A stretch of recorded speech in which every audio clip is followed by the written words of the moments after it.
大家好啊！歡迎大家收睇呢個古今幣導航啊！咁今日呢，就係呢個係2026年嘅3月15號啊！咁啊開始之前，咁大家就幫手就 like、share 同埋 subscribe 翻我哋嘅 YouTube channel 同埋 Facebook 啊等等咁樣，撳埋個鐘仔，咁就記得 like、share，咁呢就唔會錯過我哋嘅影片噶啦。咁啊喺即係咁啊事不宜遲就開始啦。咁啊，我哋首先下個禮拜就即係主要分析翻就係即係呢個片就係分析翻呢個即係港期啦、美期啦同埋呢個黃金嘅走勢嘅。咁喺開始之前就講翻下個禮拜會發生咩事先啦，有啲經濟大事。嗱，下個禮拜嚟講就其實下個禮拜都好重要嘅，即係都會預期就有大波動啦。咁啊，禮拜一就如果睇經濟數據，講翻啲宏觀經濟數據嚟講呢，就有呢個中國嘅工業生產啦，咁就係禮拜一嘅朝頭早10點啦，咁我覺得會重要啲嘅。咁之後落去就係禮拜二就其實下個禮拜開始就係即係全球唔同嘅中央銀行就會開始係即係呢個嘅議息啊，咁變咗個超級銀行嘅議息周。咁啊，禮拜二就即係開頭炮就係呢個澳洲啦，咁樣澳洲啦，咁然後就禮拜三都嗱3、4、5都有嘅。禮拜三就主要其實歐洲嘅會出呢個CPI 啦，咁然後美國 PPI 啦，咁呢啲就會影響個黃金嘅走勢會多啲嘅。咁而即係夜晚禮拜二呢個叫做禮拜三嘅話就加拿大啦，加拿大都會議息啦，即係喺呢個叫做9.9啊。然後去到即係禮拜四啦，凌晨啦，凌晨就係呢個聯儲局就即係美國聯儲局就出呢個議息會議。嗱，呢個議息會議就有少少唔同啊。其實美聯儲即係今次嘅議息其實睇翻就都預係唔喐噶啦。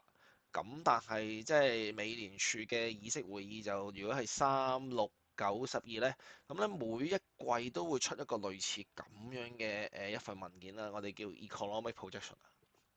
大家其實即係主要集中就係睇，通常你出呢版嘢呢。咁當然到時候就有唔同嘅券商就會再做分析啦。咁但係大家都知，就係話佢會出一個GDP 咧同埋失業率啦、PCE 啊等等嘅叫做預測啦。咁啊去預測25至28年嘅，咁呢份就係其實係12月嗰陣時出嘅。咁但係今次就出3月嗰份啦，因為其實點解咁重要嘅原因就係話咁美伊戰爭啦，咁美伊戰爭其實出咗之後，其實大家都好關注就係話究竟未來美聯儲會唔會即係話嗰個嘅減息嗰個路徑係會有影響呢？因為本身大家都係預緊就係話誒今年即係2026係會減2次嘅。咁一陣間都會再同大家分享。咁但係就同埋另外一樣嘢就係話，當呢個美伊戰爭係持續嘅時候，可能會影響油價，而油價上升係會令到嗰個通脹係會有呢個上升風險，而會係阻礙到個減息週期。咁另外即係除咗睇嗰個叫做就係economic projection 之外咧，咁另外大家最關注就係呢個點陣圖。通常每3個月會出一次，即係每一季都會出一個點，即係點陣圖。起碼大家就會睇翻即係未來就係話26至28年嗰個叫做即係嗰個嘅息口路向係點樣。咁呢個就會影響翻嘅基本上全球嘅叫做。即係嗰個每唔同嘅資產，因為而家佢哋講緊話，如果假設係減息係放緩，而甚至係突然間入去加息咗，其實會對個全球股市有影響嘅。咁呢個就叫宏觀少少啦。咁而家嚟睇就係話，如果我哋睇翻即係利率期貨嚟講咧，就嗱本身3月就唔會點變嘅。你見到其實有98%都預係唔會做任何嘢啊。咁但係個焦點就係6月。嗱，6月就講緊就係話，本身其實喺呢單打仗發生之前，其實都有50%嘅啫。即係你話減同埋唔不變，其實都係個都係56%咯。咁而家就你話升嘅話，其實即係而家就係話如果係你利率不變嘅話，係去到呢個7成6，其實都好多。變咗去到成件事而家呢，去到如果係26年12月嘅時候，其實大家都可能都係預就係話淨係減一次咯，減一次到咯。咁有啲即係會話越即係減兩次都會有機會嘅，咁但係其實你如果減兩次，其實嗰個叫做機率係得16%。嗱，呢度有睇翻晒，咁變咗就係都係少減咗一次，咁呢樣咧都令到市場好震驚嘅。咁樣其實禮拜四就要留意翻呢一樣啦。咁另外就係話，除咗就係美國之外，禮拜四呢。咁另外就係睇翻其實嗰日啊，美國就凌晨出啦，即係凌晨，即係叫做香港時間2點出啦。咁但係凌晨2點出完之後呢，咁到就係話日本就會係朝頭早10點半嘅。咁啊，日本而家都講緊就係話，因為日本係唯一一個叫做G7裏面係入緊係加息週期，睇下佢會唔會係會加快嗰個加息嘅速度。如果佢係話提及就係話啲通脹壓力係上升啦，我哋可能要提早或者係加快嘅減息步，即係嗰個加息步伐嘅時候，其實係會令到個市係有少少震盪嘅。咁啊，而家都有啲驚呢樣嘢，因為上年4月嘅時候又係咁樣突然間咁樣，因為呢樣嘢就打咗落個市打落去。咁其實係一個叫可能係一個買貨嘅機會嚟嘅，大家可以留意下。然後其實跟住嗰日夜晚8點就係英國啦，英國都冇噶啦，英國都唔會減息噶啦，暫時睇。歐洲都係，歐洲都其實嗰個減息步伐，大家全世界都因為個戰爭而會係叫做減慢啊。係啦，咁去到禮拜五就即係朝頭早9點就係中國出LPR 啦。咁大家都去關注究竟會唔會又係減？係啦，都其實都有放過風，就係話有機會減啊。咁呢樣就會影響到香港會多啲啲，都冇啦。係啦，如果宏觀嘢就即係主要記得就係話即係今個禮拜就係超級央行週啦。咁另外就係話喺呢個港股方面呢，睇下有冇業績先。業績就下個禮拜主要其實大家都集中都係睇18號同埋19號㗎啦。18號就騰訊咯。同埋19號就係阿里巴巴，仲有長和，係咯，中聯通762嘅。中聯通唔太重要，但係主要睇阿里巴巴同埋睇騰訊。一般中概股就業績係叫做就係收市之後先出嘅，係啦，收市之後先出就即係要夜期喐咯，咁變咗過夜就要小心啲啦，係啦。咁啊，宏觀嘢同埋下個禮拜即係你話影響港股嘅嘢都係咁多啦。咁啊，事不宜遲，講翻港股點睇啊？港股嗱，其實港股都成件事都係叫做跌緊啊。有冇逃生門就即係翻去我哋個頭先，即係你哋睇個 thumbnail 個主題就係有冇逃生門。其實主要都係睇翻中間位置25725同埋25795上唔上嗱，因為成件事都係跌緊呢。而叫做港股係學係咁嘅，其實係落山咁佢嘅咧，呢個叫三角啦，其實佢跌緊嘅，上落上落上落去可能會打彈嗱，睇呢度彈咧，彈上去，如果真係彈上去中間位置25725至25795，咁睇下彈得上咯。如果彈得上咧，就有機會咧，可能咁樣衝上去嘅，咁樣衝到上26000咧，其實我都覺得頂到籠係衝到上26000至26190，即係呢個叫做第一上升目標咧，其實應該差唔多啦。即係去到呢一度就可能要小心啲，就係我自己會睇就係可能會咁打落嚟都唔出奇。所以第一上升目標都好多㗎啦，即係你問我26000去到呢個至到26190都好多。係啦，咁第二上升目標26440就唔好講啦，嗰個位基本上要上翻去呢個第二上升目標以上先至叫港股係有機會跌完啦。咁跟住就會試第三上升目標26690。咁暫時睇我自己認為就係話第一上升冇好多，而佢個市如果真係上到去，然後就要小心啲咯，即係睇實呢個係個逃生盤嚟，即係26,000呢個逃生盤嚟嘅，係啦。咁如果話上到去，然後佢唔再衝啊，咁就可能咁劈落嚟啦。劈落嚟去劈到去邊度呢？咁啊劈到去第一下跌目標啊，25,245至25,390啊。跟住就第二下跌目標咧，就係24,945至25,095。嗱，留意就係話第二下跌目標其實都預係叫做係有一個支持嘅。第二下會即係呢度，因為如果佢真係要上咧，就佢可以咁樣劈落嚟啦。跟住係，咦？如果頂得住咧嘅原因就留意呢度。其實之前3月頭都試過一次呢個位，即係24,945至25,095呢度。咁如果佢頂得住，咁咪叫做多隻腳，然後就會有機會打上去。所以所以就要睇實，即係話第二下跌目標咯，24,945至25,095，即係睇下佢即係去到呢個位，咁究竟有冇即係反應咁樣啊？嗱，如果冇反應咧，就大鑊噶啦，冇反應咧就會衝落去噶啦，衝落去就係第三下跌目標就24,705嘅，咁啊直情呢個底即係叫做3月7號呢個底咧就會穿噶啦。當然呢個佢嘅呢個當然你話呢個三角形啦，咁但係如果即係話禮拜一見到咁會咁樣新，即係叫做佢咦原來佢呢個彈都唔彈，咁要直接殺落去咧，咁直接殺落就其實我覺得會咁樣會幾好，因為嗱細就係跌嘅，咁但係如果佢咁樣即刻跌落去咧，而試第二下跌目標咧，咁我都會覺得佢之後可能會彈翻上嚟。但如果你話即刻落嘅話呢，就通常就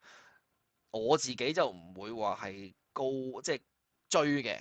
係啦，因為通常追呢，通常都你除非預話嗰個位係你覺得係會好喺度，你要計得好準嘅，所以我寧願就話佢攞落第一。即係唔好咁落，即係唔好咁一日衝落去啊！因為衝落去其實係叫做有好有唔好咯。唔好個位就係可能好快見底，唔好就直情係唔俾你做，除非你真係我好搏，我直情沽落去，咁就冇辦法啦。咁但係如果你話我最 ideal 嘅方，即係叫理想呢，就係咁，佢去到第一下跌目標，咁其實已經落，然後彈上嚟有個後抽，咁就後抽啦。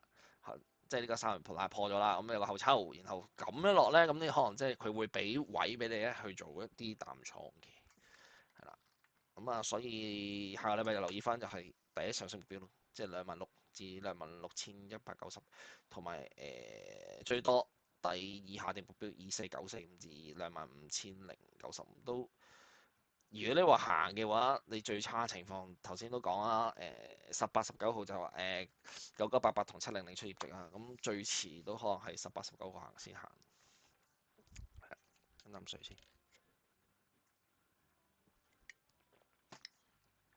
講完港期咧，講美國嗱，美國就其實係比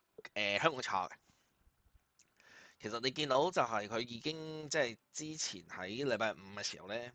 試咗個中間位置46,515至47,257中間47,047，即係呢個黑色框框呢度，其實已經頂住咗㗎啦。佢已經係頂住咗，而佢真係我認為佢會真係落咧，佢真係可能下一步咧就係試呢個第一下跌目標，即係46,188至46,330，即係咁樣落。咁啊，留意翻就係話呢個前底嚟嘅，前底喺呢度，係啦，咁樣可能揦係穿咁樣咧。但係成件事就美股都係跌㗎啦。咁美股跌嘅話，其實佢又穿一穿去到46,188去43，即係其實主要就係試翻就係3月頭嗰個底。咁啊穿咯，咁如果穿咗落去，咁就會試第二下跌目標係45,750，跟住第三下跌目標，暫時睇第三下跌目標都好多㗎啦，即係去到45,366都好多，咁變咗就係如果咁樣衝落去咧，其實就係佢衝落去穿一穿個底可能會急彈嘅，即係我會睇佢即係咁樣穿落去，跟住又係咁急彈咯。咁但係你話第一上升目標47,635同埋第二上升目標48,266至48,41481，其實暫時都唔諗啊，因為成件事都係跌緊嘅。咁當然就係話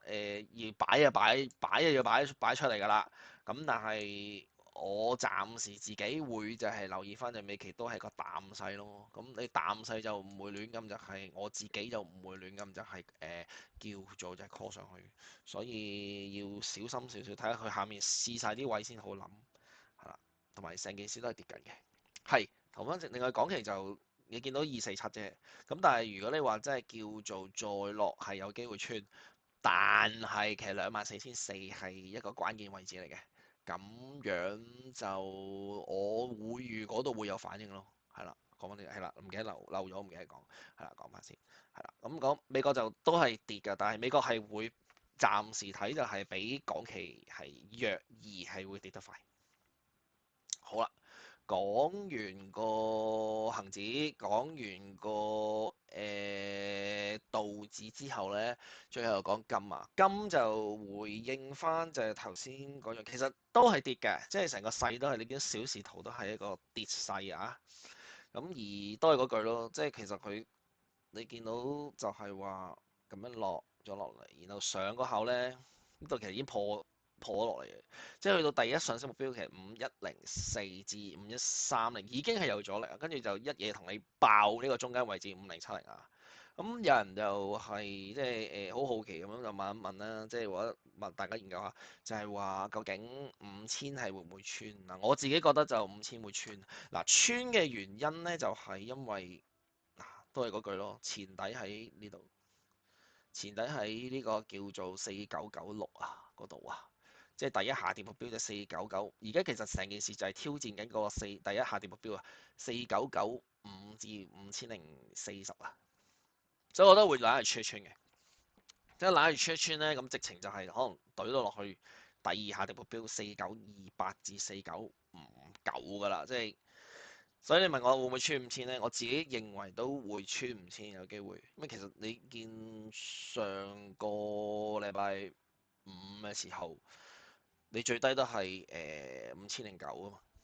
嗱係可能穿一穿嘅，即係特別係如果禮拜一嘅時候一開咧，佢開低，其實真係街吉，跟住街吉就8點會彈翻上嚟，都唔出奇，所以就大家所有嘢都係預淡先咯，即係我或者我咪所謂即係我自己就會係預淡少少，即係係啦，即係第二下跌目標睇住4928至4959呢度，嗱要上翻去5070先至叫做叫做就係好翻少少咯，跟住之後第一上升目標就係5104至5130嗱，第一上升目標呢個咧好重要啊，呢個其實呢個位好硬嘅，即係你起碼係上翻去第一上升目標就係5104至5130以上咧，先至係有機會叫跌完嘅，係啦，咁跟住再上，其實你見到5176至5209咧，嗱呢度同埋。呢個區其實都有反應嘅，你見到係有反應㗎，所以第一同第二上升目標係都重要咯。但係你而家呢刻，我而家就諗緊就係第一上升目標係難少少，係咯。但係而向下就會有機會真係穿5000啊。咁啊，穿5000就睇下佢有幾穿咯。咁到時候佢淨係穿嗰下就係8點之前已經穿晒。穿晒就如果做短就有機會有個叫做反彈嘅，係啦。咁但係整體都係成件事都係跌嘅。如果你睇翻即係我哋用一個叫雲圖嘅呢個一目雲圖啦，咁一目雲圖睇翻其實都係成個勢都係跌嘅，所以起碼要上翻去綠色呢度，即係第一上升目標5001呢個位，5104至5130以上啊，先叫係有機會金係跌完啊，係啦，就係咁啊。咁啊，分享就去到呢度啦。咁如果你哋對個市點睇啊，咁啊留個言俾我哋啦。咁留個言俾我哋就希望大家就多支持，咁啊多支持，咁啊幫手就係 like share 同埋 subscribe 翻我哋 YouTube channel。好，今日係咁多，多謝大家收睇，我哋下個禮拜再見啦，拜拜。